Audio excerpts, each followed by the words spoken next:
Niranjana, and today I'm going to be giving you a basic overview of what is an MUN.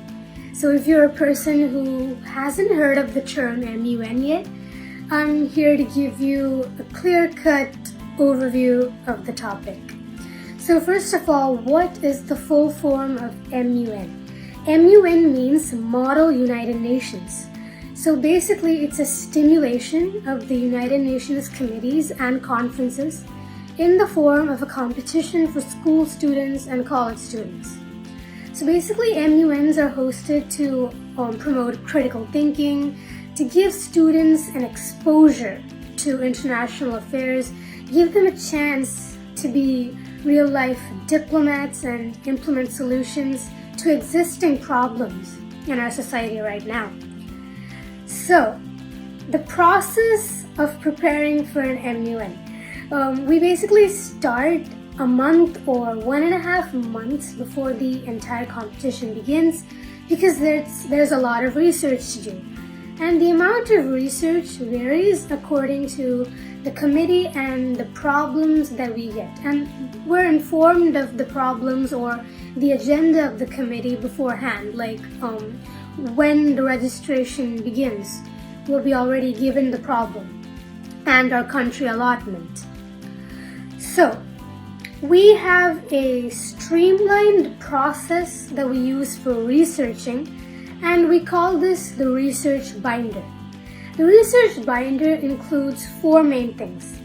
The first thing is your country policy. So basically, we're going to these committees as a delegate of a specific country.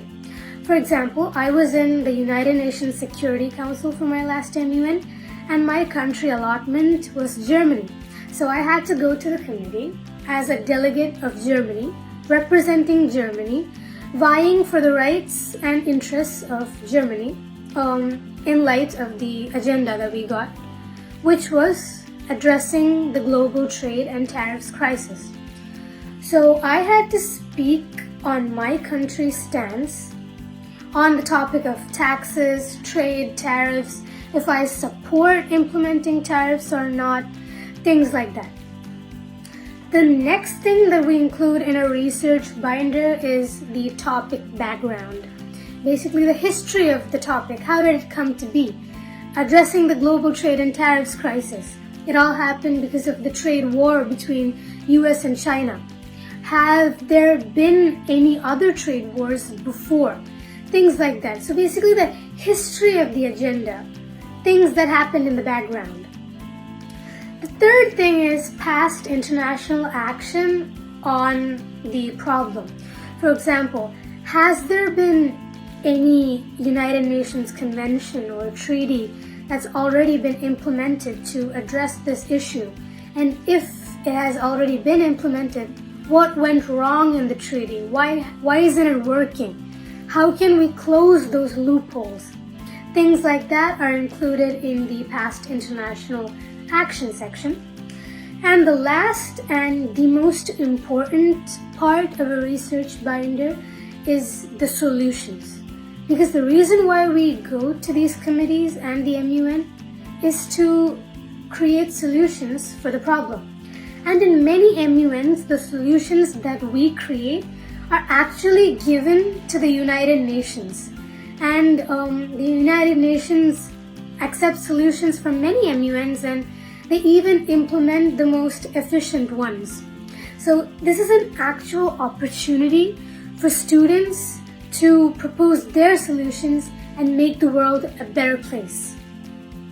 So there are a few things that we have to prepare before the committee starts, and these are 2 things. The first thing is called your position paper. A position paper is basically a document stating the general history behind the agenda, your country's stance, and your possible solutions to combat this issue. So it usually runs to about 2 pages, and this document, we're asked to submit it like a week before the committee starts, and this is a very important process, and you can only participate for an MUN if you've submitted your position papers.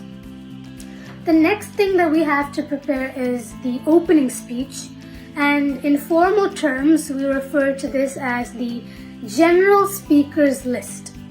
So it's called as GSL, and GSLs are about 1 minute each. So within that 1 minute we have to make an impact. We have to state our country's policy on the topic and our possible solutions, and we have to invite the other countries in our committee to work forward to implement these solutions. So within that 1 minute, we have to be crisp, we have to present the solutions the most. The solutions part of your speech is the most important one. And of course, like I said, we need to have an impact. So these are the two main things that we have to prepare for an MUN. You cannot go to an MUN without these two things. So, about the things that we do in an MUN.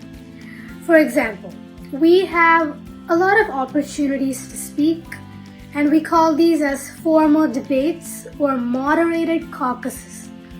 Moderated caucuses are basically, they are about 20 minutes long, and we discuss on subtopics related to the main agenda.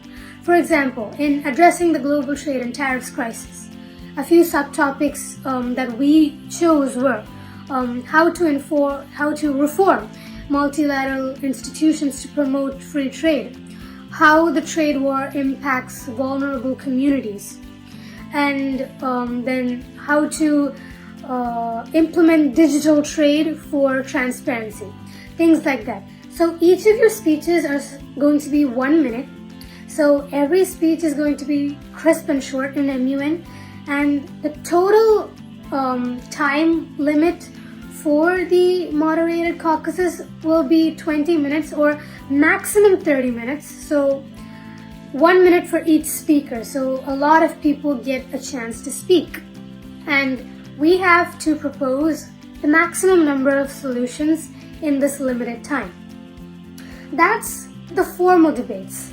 Similarly, we have informal debates. Informal debates means that we can actually move out of our seats, we can walk around, and we basically make two different blocks in our committee. For example, US and China, they're trade rivals. So basically there are going to be two groups, one with USA, one with China. And the blocks are going to be made based on your country policy. So US isn't going to be in the same block as China because they're rivals, like that. So we have to know about our allies and enemies in an MUN, and depending on that, we create the blocks. So during the informal debate, we walk around and we create the blocks, and we start discussing the solutions, more solutions on the main topic.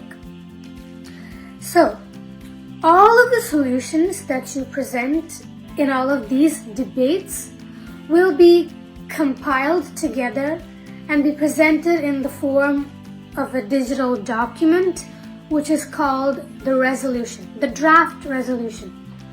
So basically, we write down every single solution that we've discussed so far, and we get around 1 hour to prepare. Each block gets an hour to prepare their solution, and after the preparation, each block will step up. They will present their resolution, and the opposite blocks can ask you questions. So it's going to be like a Q&A session, and the chairperson who's mediating the committee, they can also ask questions, things like that. And in the end, what we're going to do is we're going to merge both of these draft resolutions together, make quite a big draft resolution after merging both of these together, and then we'll vote. So if the vote becomes successful, like if all the delegates think that this resolution is good, then the resolution is passed and the committee is a success. So that's how basic things in the MUN goes, and these are the basic processes. In some MUNs, there will be another committee called the International Press, and the press can come into any committee at any time, and they can ask you any questions, take your interview, write articles about your country, and you're obligated to answer each and every one of their questions. So they host press meetings in our committee. So that's a really nice opportunity because you'll get a lot of questions, a lot of opportunity to speak, to state your country policy. So that's a very nice procedure that I've noticed in some MUNs. And yeah, that's basically what we do in an MUN, why we do an MUN, the entire process of munning, and the basic overview. So to everyone who's watching this video, if you haven't participated in an MUN before, then please do participate in one, because it's an amazing opportunity for you to showcase your talents as a diplomat. It also gives you exposure, and with each MUN, your confidence level grows. Your knowledge on international affairs also grows. And to people who've already done an MUN before, I encourage you to keep doing more. And eventually munning will become a passion for you because it's that much enjoyable. So I hope that everybody takes into munning in the future because it's an absolutely unforgettable experience. Thank you.